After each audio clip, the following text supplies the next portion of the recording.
Good morning, Cattle Market News. Shaylee Stewart here with your Cattle Market News tip sheet brought to you in part by DTN. Here to do what we always do and get you caught up on the cattle market. I am so excited to walk through you last week's market, talking about the specifics, feeder cattle prices, what the board did, and then some of the fundamentals of box beef prices, carcass weight, slaughter, imports, exports. But I'm really excited to talk to you about the nature of the cash cattle market over the last 3 weeks. So nevertheless, there's so much going on in this marketplace. And in order for you to really absorb and understand what's going on in this market, let's talk about the things that transpired last week. That way you can make the best decisions for your individual operation and your bottom line.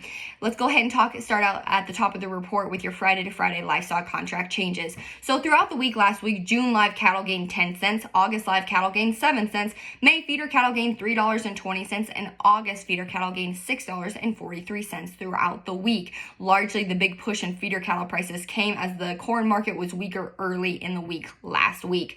Jumping right on into that cash cattle trade now. Most of the trade transpired last week started on Tuesday. We saw the bulk of last week's trade on Wednesday, and there was a little bit of cleanup trade on Thursday. So in the northern plains, dress cattle sold anywhere from $2.29 to $2.34, mostly at $2.32, and that was considered fully steady. In the southern plains, live cattle traded for $1.38 to $1.42, mostly at $1.40, and that as well was considered steady. But the biggest kicker of the week, as last week sold 109,180 head of cattle in the cash cattle market last week, it served as the third consecutive week where the market has seen over 100,000 head of cash cattle trade in the cash cattle market.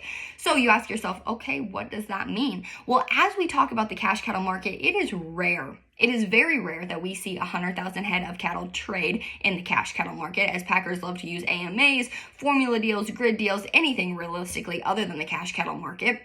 But not only was it great that last week we saw 109,000 head trade in the cash cattle market, but last week was the third consecutive week where the cash cattle market has seen over 100,000 head trade. And so you might be asking yourself, well, if we normally don't see that, why are we seeing that now? Phenomenal question. As we see calf-fed fats working their way into the marketplace, we're already seeing them pop up on show lists. Packers are wanting to get these older cattle purchased that way because simply they grade better. They're just going to be better cattle as they have more marbling, and so they're wanting to gobble them up in the marketplace right now. And then as supplies shift to favor packers' position, as it always does right ahead of summer, we have exuberant numbers of cattle able to come up on show lists, and packers are able to just buy as many cattle as they need. They're wanting to get these cattle committed, and a lot of the cattle have been sold with the deferred delivery pickup date. And so we as individuals, feedlots, know that here in the next couple weeks or two, packers are going to step away from the cash cattle market. They're going to step away from the marketplace as they have cattle realistically coming out their ears, and they don't have to actively seek and search for cattle. They're going to have more than what they need to pick and sort through. So nevertheless, let's talk about the specifics of what the cash cattle market has been able to do in the last 3 weeks. So total, over the last 3 weeks, the cash cattle market has traded 355,264 head of cattle in the cash cattle market. Of that, 239,797 head have traded in the nearby delivery, and of that, the remaining 115,467 head have traded in the deferred market. So I know so many of you are are cow-calf producers, and you might say, well, the cash cattle market is fun to watch, but I don't really know how it affects me.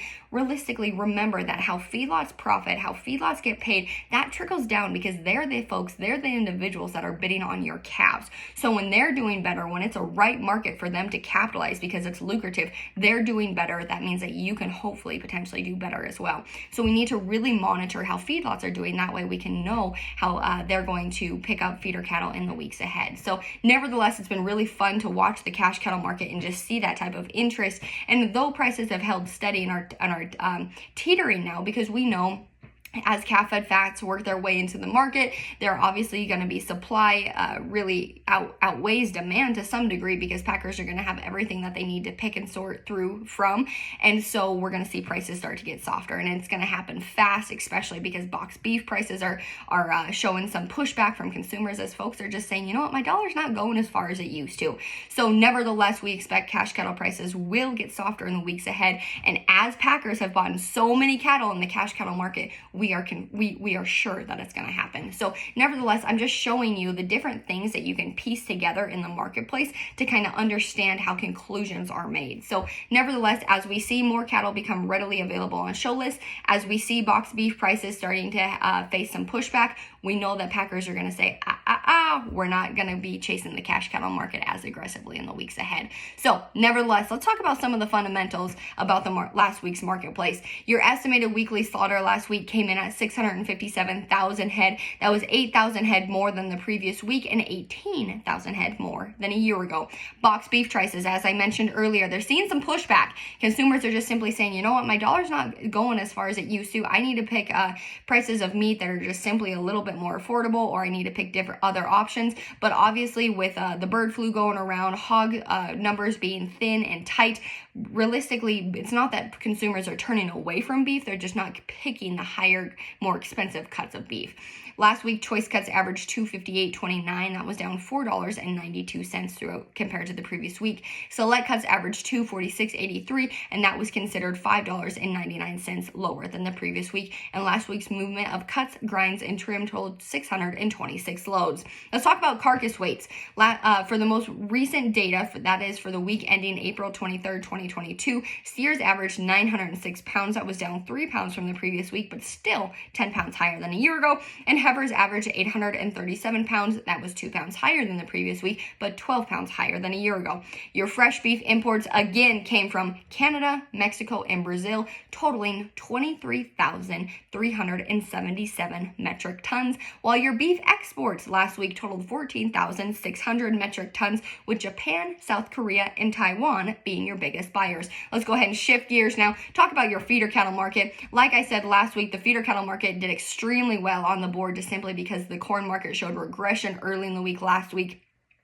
As we approach the cash side of the market, we're not seeing a whole lot trade and not a whole lot of trade develop. Realistically, last year's calves have already worked their way through the market and they're already sitting in feedlots, and it's too early for this year's calves to be working their way into the markets already. So let's go ahead and just break it down by region. We'll start in your north central region, and so that is Montana, Wyoming, Colorado, North and South Dakota, Nebraska, and Iowa.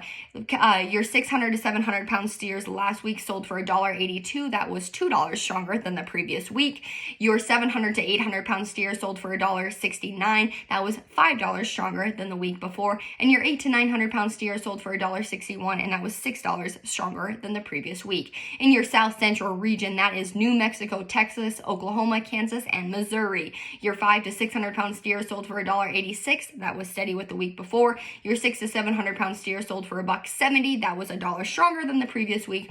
And your 700 to 800 pound steer sold for $1.58. That was $2 stronger than the previous week. And last but certainly not least, in your southeastern region, that is Arkansas, Louisiana, Kentucky, Tennessee, Mississippi, Alabama, Georgia, Florida, and North and South Carolina. Your 4 to 500 pound steer sold for $1.82. That was $2 stronger than the previous week. Your 5 to 600 pound steer sold for $1.71. That was $1 stronger than the week before. And your 6 to 700 pound steer sold for $1.59. That was $3 stronger than the previous week. So nevertheless, Shaylee Stewart here, so excited to bring you this market and talk to you about some of the specifics of what transpired last week. We'll catch you here again next week, folks. Take care. I hope grass is growing in your part of the world.